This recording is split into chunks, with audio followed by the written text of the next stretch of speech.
Well, hello. This is the Reverend David T. Nelson from Great Lakes Church in Southeast Wisconsin coming at you. Thank you for joining our broadcast today. Over the last several weeks, as I'm sure you know, we've been increasing our ministry impact and outreach all around the world. It has been so exciting. And so now our next step is to increase our impact by purchasing a ministry jet. So for a small donation of just $15,000 or more, we would be happy to send you a journaling notebook and oil from the Holy Land. That's right, oil from the Holy Land and a journaling notebook for a small gift of just $15,000 or more. Guys, I don't know why I do this kind of dumb stuff. Hey, we're gonna have a great service today. Our music team's gonna kick us off with some music to help set the tone of our worship experience today. And then my buddy Jeremiah from Westbridge Church in Minneapolis, Minnesota is gonna be speaking, and he is gonna give a great talk on loneliness.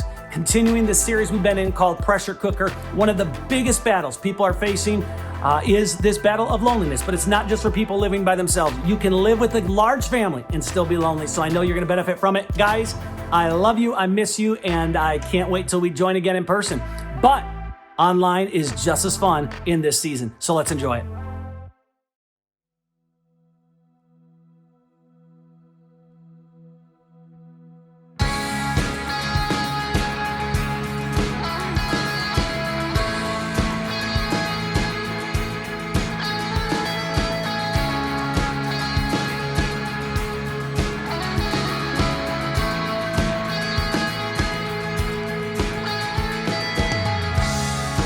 Here I am before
shout out your name.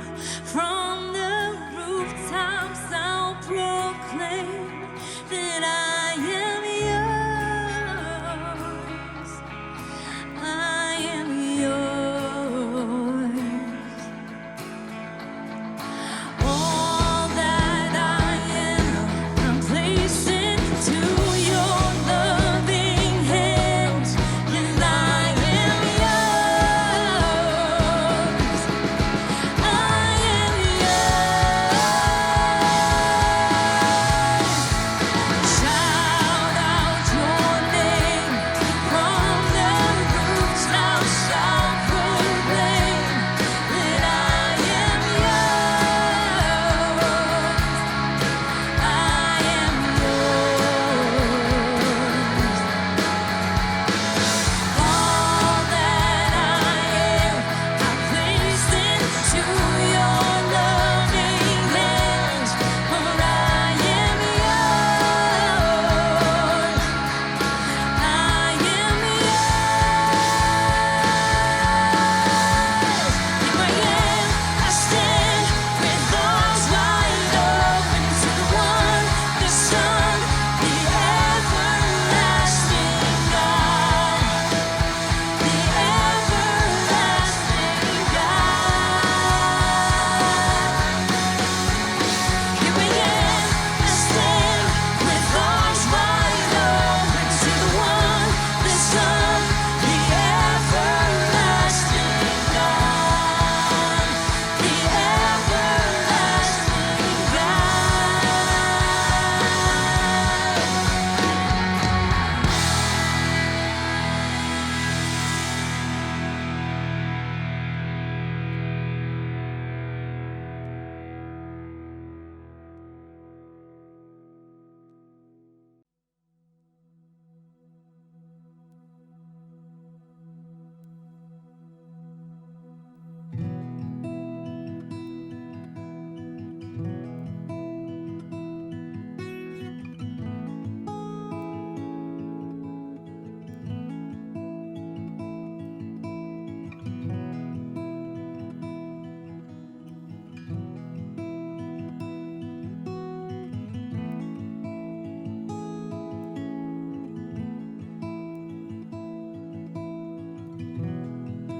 There's nothing worth more that could ever come close.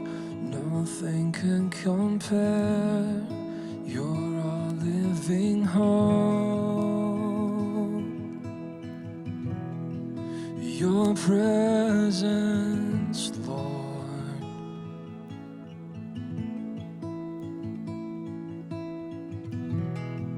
And I've tasted and seen of the sweetest of loves, where my heart becomes free and my shame is undone. Your presence, Lord. Holy Spirit, you are welcome here. Come flood this place and fill the atmosphere. Your glory, God, is what our hearts long for. To be overcome by your presence, Lord.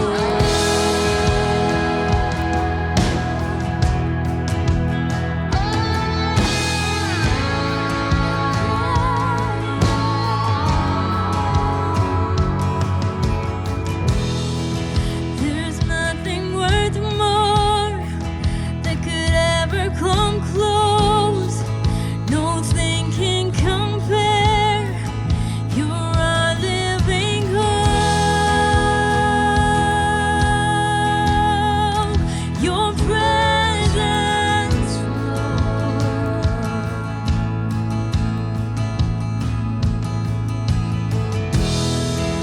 I've tasted and seen the sweetest of loves, when my heart becomes free and my shame is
Well, hey guys, thank you for joining us this morning at Great Lakes Church. My name's Dave, and if you've been around for a while, you've seen a whole lot of me and you've heard a whole lot of me, but the one person you haven't seen and heard a whole lot from is this lovely lady.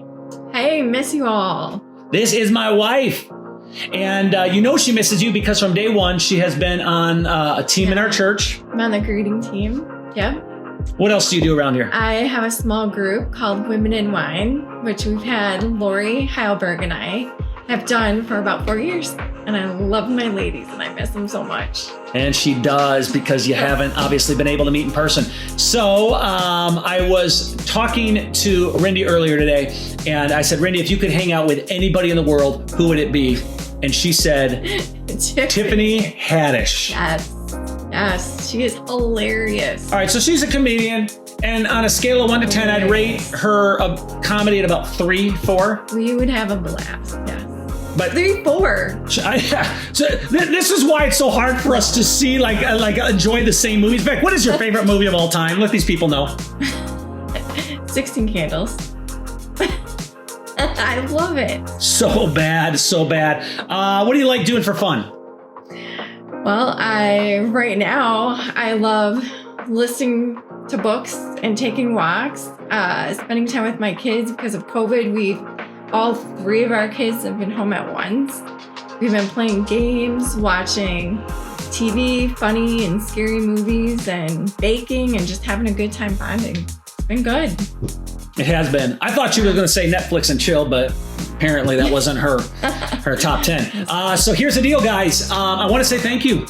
Thank you so much in this season for your encouragement. Thank you for your cards, your notes, your text messages. You've been so encouraging. Also, I want to say thank you for stepping up in your generosity.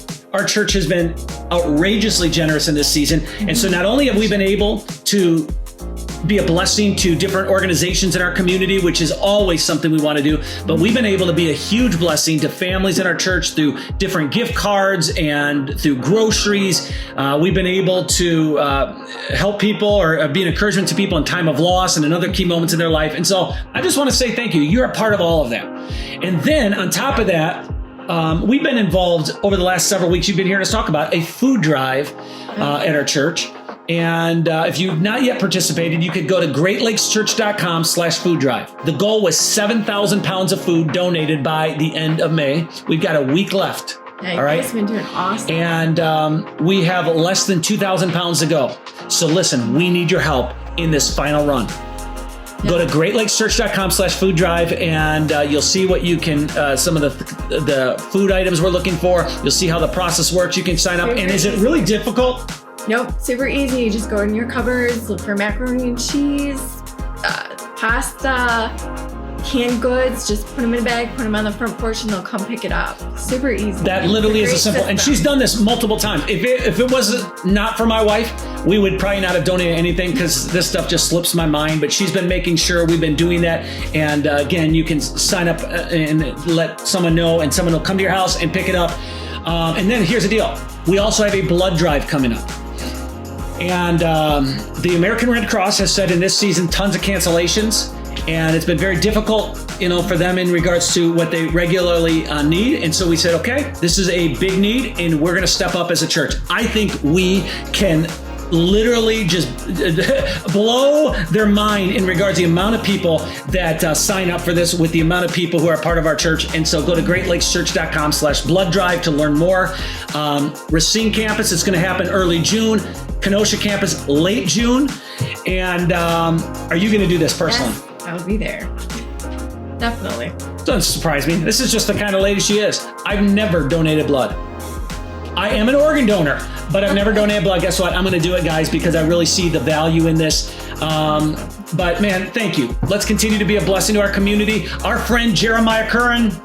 Jeremiah Curran, we love you. He's speaking today, and we've known Jer since he was a kid in our youth group. Since he was in middle school, I think it was. Yeah, in fact, some of you maybe heard me tell the story of when I was at Six Flags as a youth pastor and got kicked out with our students from the park because I had all the dudes on the ride take off their shirt, and we were, tossing them around saying, naked squad, naked squad. Jeremiah was part of that crew. He's going to speak today, continue our series called Pressure Cooker, and going to talk on the topic of loneliness. You ever been lonely? Yes. You can have friends and still be lonely, guys. That's right. So he's going to talk about it. I hope you enjoy. Let's have a great rest of the day. Love you guys. Hey, Great Lakes Church. My name is Jeremiah, and I am the pastor of Westbridge Church here in beautiful northwest suburbs of Minneapolis, Minnesota. And I'm honored to be able to share with you guys in your series. And man, Pastor Dave and Rindy are great friends to my wife, Cherry, and myself. In fact, Dave and I have been friends for 25 years. And so that's pretty wild to think about. And then when all of this started a couple of months ago and we realized we got to go to online-only services for a season, Pastor Dave and I both sort of made this commitment. We are not going to shave until we can go back into the building and meet like regular. So I'm glad to see that that's going really well for him as well. And man, I love being here with you guys. I've spoken at your church several times before, although it's been a couple of years. And I'm excited to be a part of this series, Pressure Cooker. During this series, we're looking at how the pressure of this season can affect us in so many different ways. From parenting stress to stress in our marriage, to relational stress, to financial stress. I mean, this season has the potential to put a lot of pressure on our lives. And so we're looking at what that pressure does and how to deal with it in practical ways. And today I want to talk to you about loneliness. I think the words to a recent song by the band One Republic really resonate with a lot of us, particularly during this season. The lyrics go like this: "These days my waves get lost in the oceans. 7 billion swimmers, man, I'm going through the motions. Sent up a flare, I need love and devotion. Traded for some faces that I never know. Notion, maybe I should try to find the old me. Take me to the places and the people that know me. Trying to disconnect, thinking maybe you could show me, if there's so many people here, then why am I so lonely?" And the truth is, we all deal with loneliness from time to time. That's just the reality. You're either dealing with loneliness right now, or you just did, or you're on your way to a season of loneliness. Isn't that encouraging? Aren't you glad you tuned in today, right? And the Gallup organization actually found that 2 out of every 5 Americans at any given time are experiencing deep loneliness in their lives. And in fact, that ratio is even higher for teenagers and for the elderly. We all face loneliness. Loneliness is an equal opportunity offender. It doesn't matter who you are. We've all seen the VH1 Behind the Music, right? And it just doesn't matter who you are. We all deal with loneliness. Can rich people be lonely? Some of you are like, hey, I'd love to give it a shot, right? But a couple of years ago, I took my son Leighton to Mine Fair. Man, this is absolutely nuts. This is a convention for Minecraft. And the line was out the door. I mean, we bought tickets in advance, and it still took us like 90 minutes just to get into the convention center. It's crazy. And the guy who invented Minecraft goes by the name Notch. And Notch actually sold Minecraft to Microsoft for $2.5 billion. And here was one of his tweets several months after he sold Minecraft to Microsoft. He said this: "Hanging out in Ibiza with a bunch of friends and partying with famous people. Able to do whatever I want, and I've never felt more isolated." So we know rich people can be lonely. Can successful people be lonely? Jim Carrey said this: "I think everybody should get rich and famous and get everything they've ever dreamed of so that they can see it's not the answer." Can intelligent people be lonely? Albert Einstein said this: "It's strange to be known so universally and yet be so lonely." What about famous people? Can famous people be lonely? Mother Teresa struggled with deep loneliness. After winning the Nobel Peace Prize, she actually wrote this to a friend: "Jesus has a very special love for you, but as for me, the silence and the emptiness is so great that I look and I do not see. I listen and I do not hear. The tongue moves in prayer but does not speak. I want you to pray for me." Intelligent people, famous people, rich people. Can beautiful people be lonely? And I'm here to tell you, yes, we can. So, see, it doesn't matter who you are. We all deal with loneliness from time to time. And even when you look at the Bible, some of the greatest characters of faith had major battles with loneliness. And so it's important for us to take a look at this topic because I believe that loneliness is one of the deepest forms of pain that a human can experience. In fact, a study at UCLA concluded that the feeling of being excluded or misunderstood actually provokes the same reaction in the brain as physical pain in the body. In other words, feeling alone or feeling isolated actually feels a lot like getting punched. Think about that. And here's what's critical to understand about loneliness. Loneliness isn't about being alone. It's about feeling alone. Loneliness isn't about being alone, it's about feeling alone. It's not just about proximity, it's about an emotional state. It's not about the absence of people.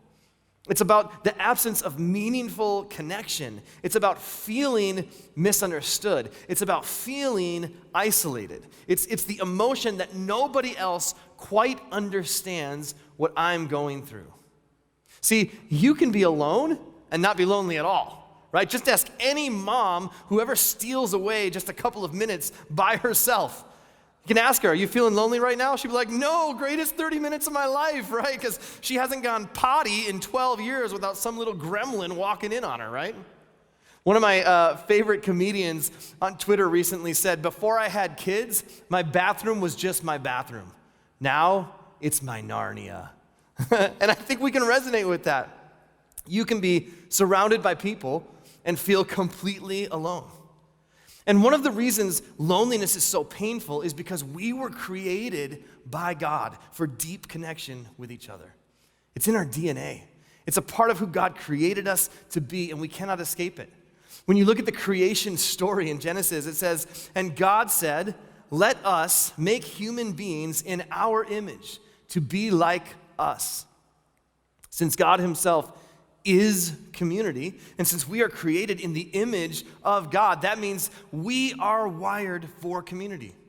We're wired for relationship. We are wired to be connected with one another. And the idea is that we are fully known and fully loved. But loneliness sets in when we're not fully known and when we're not fully loved. And you just look at all of the things that we have created to somehow connect in this thing called cyberspace, right? We've got, Instagram and Twitter and Facebook and LinkedIn and MySpace and a gazillion other ones. The term friend used to mean somebody that you did life with. It was, we're together, we're doing life together, we're sharing life together, we're laughing, maybe we're confronting each other. Now a friend can be someone that you've never met in person that follows what you say on Facebook. And so what's happening in our sort of modern era is that the term friendship, the term friend is really evolving. It's becoming something that it never was in the past. In fact, the average American has 328 Facebook friends. But the average American says that they only have 2 actual close friends, which is down from 6 2 decades ago. If one of my friends posts a picture on Instagram, I have the power to determine if it's like-worthy or not. Like, am I really going to double tap that and give them the heart, Is it worth that? Or do I just scroll right by another stupid cat picture that I'm sick of seeing, right? Hashtag get over your cat. I mean, if she posts another cat picture, I might just unfollow her because the way that friendship is done today, I'm in complete control of this relationship. Right? And I can manage it from a distance, and I'll show you the parts of me that I want you to see, and I'll tell you what I want to tell you, and if I don't want to respond, I don't have to.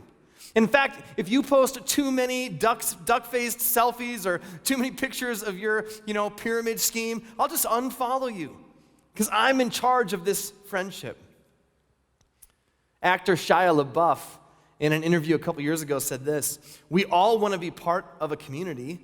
And what we're doing to fulfill that is we're creating a family of ghosts on the internet. You're better off buying a motorcycle and joining the Hells Angels than joining Twitter and finding your community there. So maybe if people that type spam on the internet show up at your door when they're right in front of you and it's person to person and eyeball to eyeball, there can be a real soul connection. See, social media in our sort of era in human history, it gives us this illusion of companionship without any of the demands of real friendship.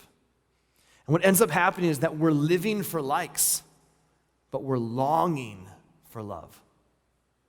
In spite of all of our social media connectors, we live in the loneliest recorded time in human history. So let me ask you this question. If you had to quantify, okay, and Pastor Dave, that means put into a number, all right? So if you had to quantify your level of connectedness, what would your vital stats be?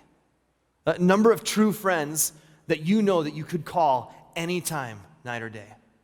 A number of people that you lied to this week when they asked you, hey, how are you doing? How about the number of drinks it takes to drown your loneliness? Or the number of bong hits, or the number of fantasies, or maybe the number of times that you'll swear under your breath, even during this talk, I'm not lonely. And while some of us might say, oh, I'm a 10. I'm so thankful for the community that I have and great friendships. I know that there's a lot of us who are engaging right now who would say, man, I'm a 1. I'm a 2. Like, I don't know that I'm really doing well, especially during this season. In fact, I feel kind of invisible. Does anybody else have any idea how difficult life is for me right now?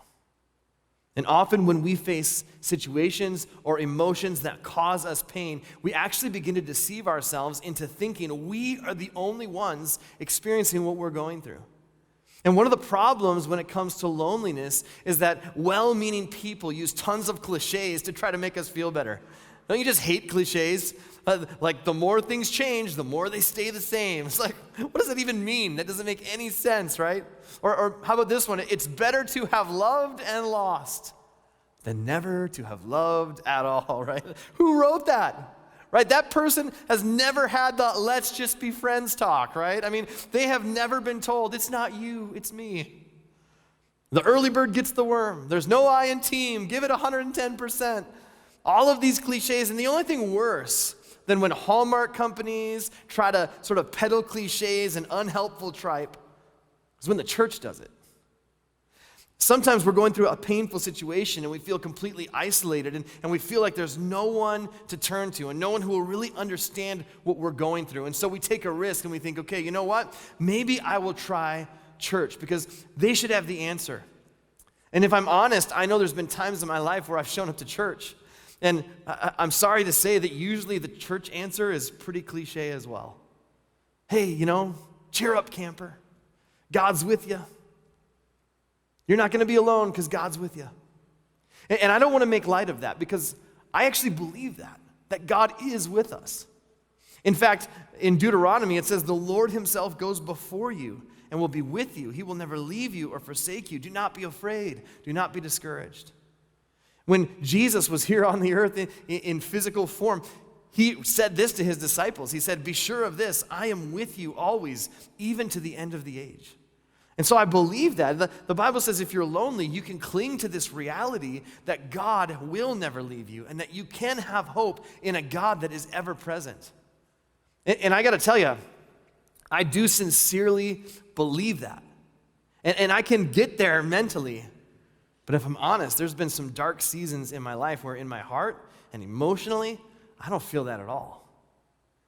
And so today, I'm not going to give you 3 happy hops to no more loneliness, okay? I don't have a Braveheart speech for you or any type of, inoculation against future loneliness. Instead, I would like to submit to you some thoughts on how to deal with loneliness and maybe some ideas that we can learn from someone in the scriptures who actually experienced loneliness on a pretty deep level. His name was David, and he writes a poem found in the Psalms. In fact, it's Psalm 142, and it's written about an incredibly lonely time in David's life. It's actually written from a cave, but to understand the context of the poem, we have to go back to the narrative in 1 Samuel and check out what is actually going on in this cave and in this story. So there's a guy named Saul. Saul is the king of Israel. In fact, he's the first king of the nation of Israel, but God has decided that when Saul dies, his successor is not going to come from his own family. Instead, he's chosen this guy, David, to be the next king after Saul. And Saul kind of finds out about it, and when he does, his heart becomes filled with jealousy. And so in order to keep tabs on David, he invites him into his court. And there David wins the hearts of everyone in Saul's kingdom. And Saul just keeps getting more and more jealous. And finally, in a fit of rage, he grabs a spear and he hurls it at David, and he tries to kill David. And David narrowly escapes with his life and finds himself on the run. And from this point on, Saul becomes really hell-bent on killing David. And so that's where we pick up the story. David is on the run. He's in fear for his life. And here's what we discover in 1 Samuel chapter 22. It says, David left Gath, and escaped to the cave of Adullam. And when his brothers and his father's household heard about it, they went down to him there. And all those who were in distress or in debt or discontented gathered around them, and he became their leader. About 400 men were with him. So here's David. He's hiding in this cave. He's trying to escape this psychopath who's trying to kill him. And he's experiencing the most lonely season of his life. No one could understand what he's going through in this moment. So he goes to this cave. He's in hiding. He's away from it all. And then somebody, hears about what's going on, and they put it out on Twitter. Somebody puts something out on meetup.com, and suddenly, attention, all those in distress and in debt and who are discontented and discouraged, come to the cave at Adullam. David's here.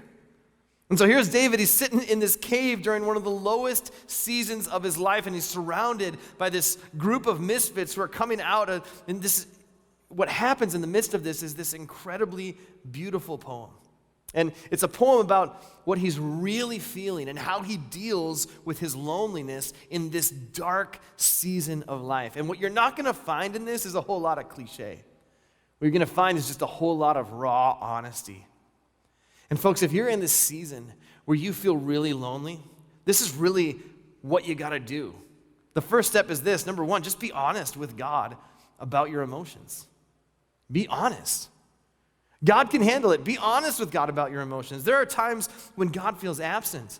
There are times when God feels silent and people don't feel close, and when I personally feel like nobody has a clue what I'm going through. And often the starting point to moving through my season of loneliness is to cry out to God and tell him exactly how I feel. In fact, if you've ever read the Psalms, most of which were written by David, it's pretty obvious he pretty much wears his heart on his sleeve. He doesn't really pull any punches. And while, a lot of times when we think of Psalms, we think of Psalms of praise. There are a lot of Psalms that are like Psalms of lament. Psalms of like, God, why have you totally hosed me? Right? Like, there are plenty of Psalms like that. And you'll notice David is being honest with God, and he begins to just pour out his complaints to God. Here's what he says. He says in Psalm 142, verses 1 and 2, I cry out to the Lord. I plead for the Lord's mercy. I pour out my complaints before him, and I tell him all my troubles. In fact, throughout the Psalms, we find David writing things like this. In Psalm 22, he says, my God, why have you abandoned me? Why are you so far away when I groan for help? Every day I call to you, my God, but you do not answer. Every night I lift my voice, but I find no relief. This is one of these like clench your fists at the sky kind of, prayers, right? Another one, he writes this in Psalm 44, awake, O Lord, why do you sleep? Rouse yourself. Do not reject us forever. Why do you hide your face and forget our misery and oppression? Like, who talks to God like that, right? David's a wreck, and he's crying out from the darkest place of his life. He's saying, God, where are you? Like, wake up and smell the Starbucks. Like, I need you, and you seem silent. And that's because it's okay to cry out like that, because that's how you really feel. And if that's how it's in there, then you got to get it out. I love, there's a pastor named Terry Wardle who was a long time a lead pastor of a church, and then a seminary professor and president, and now he does a lot of counseling, particularly of groups of pastors. And he was telling the story recently on an interview that I heard with him where he said there was round tables of pastors, probably a couple of hundred pastors in the room. And he had someone telling their story and sort of sharing with the group. And as he was sharing some of his frustrations and his isolation and his loneliness, he let an F-bomb spill out of his mouth. And suddenly he caught himself and said, oh, I shouldn't have said that. And Terry in the interview says, hey, I just dropped an F-bomb right back at him. Said, hey, it's fine. Hey, there's no judgment here. And he said, for the next 20 minutes, I heard that pastor use that as a verb, an adjective, an adverb, a pronoun. He said, but that's the way it was in there. That was the emotions he was feeling, so he needed to get it out. And I can tell you, God is not put off or afraid of or shocked by the raw emotions that you feel. And we begin connecting to God when we start being really gut level honest about what's really going on in our life. When we can get to that point where we're like, God, this is where I'm at, and this is what I'm going through, and where are you? Because you just feel really far away right now. And I need to know that you're going to carry me through this season, but if I'm being honest, like, I don't feel you at all. And God's not surprised. He already knows. You are not going to shock God. And I think when we finally get to that point where we can be totally honest, shake our fist at the sky, kind of gut level honesty with God, I think God gets excited, like, yes, finally my son is being honest, my daughter is being honest. Now I can get in there and I can work. But it starts with being really honest with God. And then secondly, be honest with yourself about the source of your emotions. You see, it starts with being honest with God and where you're at emotionally and how you feel and taking that to God. But if you just stop there and you just wallow in that, then you'll never move forward out of that season of loneliness. But David starts to identify exactly what has brought him to this situation. In the next verse, he writes this: "Wherever I go, my enemies have set traps for me. I look for someone to come and help me, but no one gives me a passing thought. No one will help me. No one cares a bit what happens to me." And David begins to move beyond the emotions that he is feeling, and he starts to name exactly what's going on, exactly what's causing these emotions. He identifies specifically the source of his loneliness. And as humans, we often experience loneliness for a number of different reasons. And maybe you feel like nobody understands what it is you're going through. Maybe you're in the midst of a transition. A new job, a new city, a new position. It feels completely overwhelming. But maybe you feel rejected because of a breakup or because you're no longer friends with someone that you were great friends with before. Maybe it's a serious illness or an injury and you feel like nobody understands what I'm going through. Maybe it's moving schools. Maybe it's a divorce. Maybe it's empty nesting or retirement that's taken you off guard. Maybe it's just aging. There's even some good things in our lives that cause loneliness. And I think some of the biggest reasons for loneliness are ungrieved losses. We all experience losses along the way, but sometimes we don't grieve those things and we just move forward in life, and pretty soon those things start to stack up and kind of create a callousness on our hearts, and we start to think, does anybody know what I'm feeling? For some of us, it's childhood trauma that we never dealt with. For some of us, it's just perceptions and expectations that we think other people have of us that are false narratives. Whatever that is, David digs beneath the emotion and he tries to identify the source. Now, for me, personally, I have a lot of people who are in my life, but very few people who understands the emotion that goes into leading a church. That's why I love our group of network friends like Pastor Dave and some others who are a part of a group of pastors, because there's an understanding there. And now, please hear me. Okay, I'm not looking for an outpouring of emails or Facebook friend requests or anything like that. But my loneliest times as a human, as a person, are when I'm in a position where I need to make a decision for Westbridge Church, and there's nobody else that can make that decision. And that can feel very isolating. And so David is in this cave and he begins to complain. He starts to open up his heart and he begins to identify exactly what's going on. But then he starts to shift. He shifts from looking at what's going on externally to how it's actually affecting him internally. It's like, God, I kind of thought this whole thing was all about Saul trying to kill me. Like, that's a really big thing that's going on in my life. But I think it goes deeper than that. Like, if I'm being honest, here I am in my lowest point and I don't feel like I have any real friends. I feel totally alone. My enemies are surrounding me. And if I go a little deeper, I realize I'm sitting in this cave and I realize how vulnerable I am. I realize I'm kind of disappointed with where life has led me. I was supposed to be the king, and now I'm a hermit in a cave leading a band of misfits, you know? And as he kind of peels back the layers of emotions, and as we do that as well and seek to identify and understand what's really going on, it allows us to stop the cycle of emotions that keep us in that place. And that's where we move through that season to number 3. Lean into your relationship with God. Lean into that. See, David begins by being totally honest with his complaints and emotions, and then as he peels back the layers of emotions, he identifies what's actually going on beneath the surface, and he identifies the source of it, and he's honest with himself about that. And then he says this, verse 5, "Then I pray to you, O Lord. I say, you are my place of refuge. I thought I was hiding in this cave, but actually, this isn't my refuge. You're my refuge. You are all I really want in life. Hear my cry, for I am very low. Rescue me from my persecutors, for they are too strong for me. Bring me out of a prison so I can thank you, and the godly will crowd around me, for you are good to me." I'm taking refuge in a cave, but in reality, God, you're my place of refuge. You're really all I want in life. You have the power to restore my soul. He starts to remember that God's been faithful to him in the past. And folks, isn't this true? When you're in a season of isolation, loneliness, some type of difficulty or trial, when you're in a sort of a rough season in life, you start to think that you're the only one who's going through that. There's something very deceptive because when somebody else goes through a rough season, it's a prayer request. But when you go through a rough season, it like shakes your faith to its core. Because when we are in the midst of it, it can be so difficult to pull out of that and remember, God, you have been faithful to me in the past, and you will be faithful again. One of the most famous poems or psalms that David ever wrote is Psalm 23.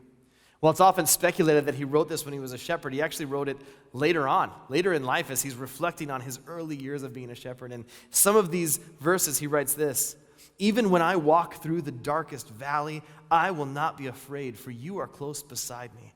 Your rod and your staff protect and comfort me. You prepare a feast for me in the presence of my enemies." In these verses, David acknowledges that his circumstance never changed, but that God was with him in the midst of his darkness. He recognizes God is actually there with him. And then there's this line, and I remember as a kid thinking, this is such a weird thing to say. He says, "You prepare a feast or a table for me in the presence of my enemies." And I just remember always as a kid thinking, what is going on here? I pictured this battle scene where they all like stopped to have dinner together. It was just such a weird word picture, but what we know is that the table is a place of connection. The table it's a metaphor for relational connection and for friendship. David is acknowledging that in the midst of what feels like the darkest night of his soul, the darkest seasons, God hasn't left him. In fact, God is setting up a table to reassure him that, David, I long for friendship. I long for connection. I long for communion and community with you in the midst of the battle that rages around you. And so let me ask you this question. What is the storm raging around you right now? What are the enemies that you're battling? Do you feel alone? Because I want you to know God has set up a table, and he's longing for connection and for relationship with you. So what are you doing to lean into relationship with God? Are you spending some time praying, trying to connect with God? Are you spending some time listening to songs that remind you that God is with you and that remind you of God's promises? Are you reading the scriptures and meditating on those verses that remind you that God has been faithful to you in the past and he'll be faithful to you again? What are you doing to lean into that relationship with God? And finally, number 4, establish rituals to help you connect with others. Now, rituals for the sake of rituals are never helpful. Often when we think of rituals, we think of outdated sort of religious practices that don't make a difference in our life. But the word ritual is actually just a way of saying habit, right? It's something that is done intentionally and consistently to produce a desired outcome. Brushing your teeth is a ritual, right? Taking a shower, that's a ritual. Working out is a ritual. For me, eating Chipotle, ritual. Okay, it's just some good things in life. So there are certain things in our life that we do intentionally, consistently, because they actually lead us to a desired outcome. The author of Hebrews advises us to build a ritual of gathering together with others. Listen to what the author says. "Let us hold tightly without wavering to the hope that we affirm. For God can be trusted to keep his promise. Let us think of ways to motivate one another to acts of love and good works. And let us not neglect our meeting together, as some people do, but encourage one another, especially now that the day of his return is drawing near." You say, but isn't that what we're doing during this season, that we're neglecting meeting together? Well, this wasn't written to churches gathering in large auditoriums. This is written to churches that met in homes. It's saying, hey, one of the ways that we spur each other on and encourage each other is that we get eyeball to eyeball, face to face.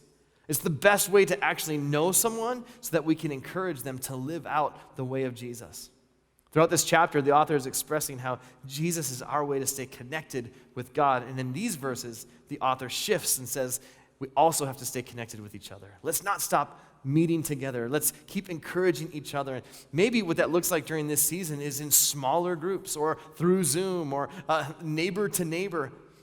But let's not neglect the ritual of getting eyeball to eyeball with another person and encouraging them in the way of Jesus. That never happens by accident, by the way. You've got to cultivate this and make it a priority if you're going to stay connected. I played basketball in high school. You probably read about me. But I've always been a big fan of basketball. Steph Curry is one of the most fascinating players in the NBA. And one of the things that makes him so good is his ritual of a pregame warm-up. It's the very same warm-up every single time. He has established a ritual of completing certain practices so that when it's game time, he's ready to go. What rituals of connecting with others are a priority for you in your life? Without them, what tends to happen is that we tend to isolate ourselves. And when life happens, and when difficult seasons happen, and when the pressure is applied, loneliness sets in. But establishing rituals to help us connect, it doesn't mean that you'll never experience loneliness. It does mean that you'll have people to walk with you through those seasons when you do. You were created for community. I was created for community. We were not created for isolation. We need each other. So if you find yourself in a season of isolation and a season of loneliness as the pressure is on, number one, be honest with God about how you feel. Be honest with God about your emotions. Secondly, be honest with yourself about the source of those feelings. Third, lean into relationship with God. Do some things that remind you of God's faithfulness. And then number four, establish some rituals, some habits, some practices that help you connect with others. Not that you'll never experience loneliness, but that when you do, you'll have people there to walk through it with you. Let me pray for you as we close. God, thanks so much for my friends, Pastor Dave and Rindy. Thank you so much for Great Lakes Church and the partnership we've had with them. Thank you for each and every person who's participating and engaging with this today. And my prayer is that through this season, that God, you would help us see how near you are, how close you are, that we would recognize, our eyes would be opened to the fact that you truly are with us. And as we reflect on where we're at personally, we pray that you would give each of us, as we listen to this talk and engage with it, give us the wisdom to know how to put this into practice in our own lives, and then give us the courage to do it. In Jesus' name, amen. Thanks so much. I loved being with you guys. Have a great week.